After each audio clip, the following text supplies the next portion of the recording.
상공구 준설공사가 한 달 넘게 중단되고 있습니다. 하지만 부산시와 정부는 일정에 쫓겨 공사 재개를 무리하게 추진하고 있습니다. 조재형 기자입니다. 낙동강 대저둔치에 있는 준설토 적치장입니다.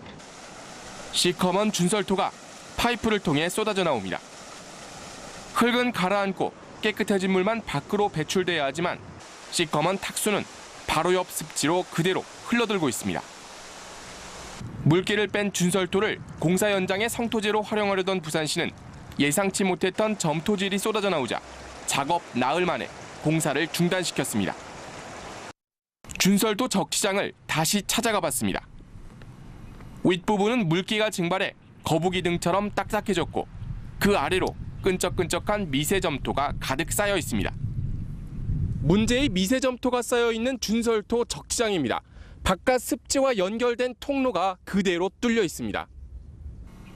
비라도 내리면 미세점토와 빗물이 섞여 또다시 습지로 흘러들 수밖에 없습니다.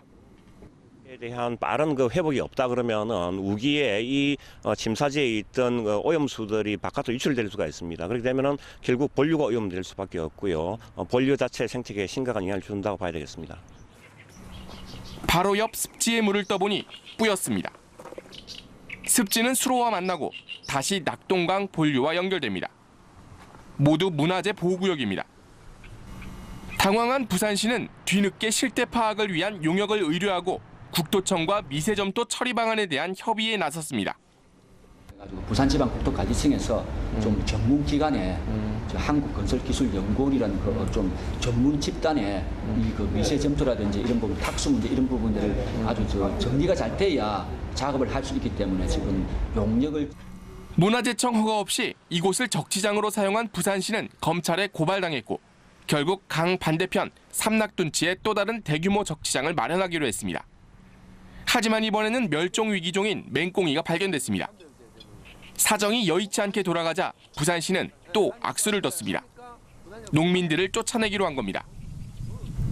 맹꽁이 서식처 바로 옆 친환경 영농지 자리에 적치장을 조성하기로 했습니다. 7월 초에는 영농행위를 철거를 하고 8월 달에 임시직천을 만들어 가지고 9월 달에 준설을 해야 내년 6월 달까지 그 부분에 준설을 할 수 있습니다. 내년 장마철 전까지 모든 공사를 끝내라고 독촉하는 정부. 여기에 아무 소리 못하고 사업을 추진하는 부산시는 결국 지난 21일 새벽 농민들 몰래 토지 보상을 위한 감정평가를 실시했습니다. MBC 뉴스 조지영입니다.